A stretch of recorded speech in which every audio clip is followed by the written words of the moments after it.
Hello everybody, I'm Scott Reimer, and on the Wednesdays leading up to the kickoff of the Clemson football season in 2026, I'm giving you 6 things Clemson must do to improve to eliminate the 6 losses from last year. This is episode 5, but if you've missed the first 4, no worries, I'll link them down in the comments. Here's the premise, it's very simple. If Clemson can eliminate all 6 of these things, Tigers will be holding up a trophy at the end of the year. If you eliminate none of these things, you're going to be right back where we were at the end of last year.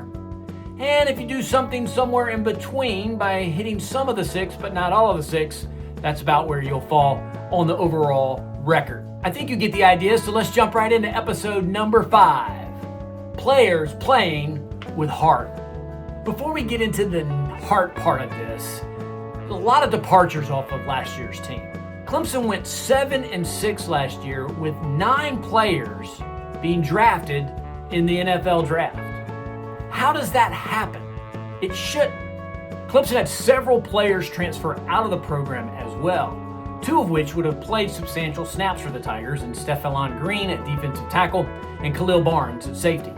One could argue that of the transfers, including the 2 that were projected to get playing time, really isn't a net loss for the Tigers.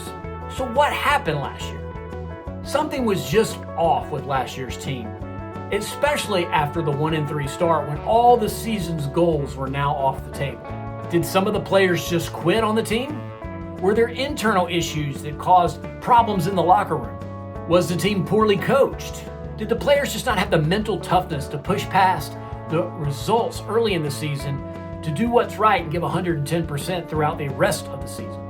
Maybe it was a bit of all of the above, but a team with that much talent on it should not have been 7-6. And it's not just the record 7-6, it was an ugly 7-6. College football is as much mental as it is physical, and players have to have the heart and the drive and the togetherness if you're going to be successful. There needs to be accountability, and I thought at times last year, players making mental mistakes were left in the game. That needs to stop. Accountability is critical. And if the game film shows that you weren't giving 110% on every play, I think your rear end needs to be on the bench. I don't care who you are. Whatever the intangibles were last year from a mental standpoint and an effort standpoint, that has to end in 2026. It's one thing to lose a football game when you just weren't the best team. It's another thing to lose the football game because you're not mentally tough and into it enough to win the game.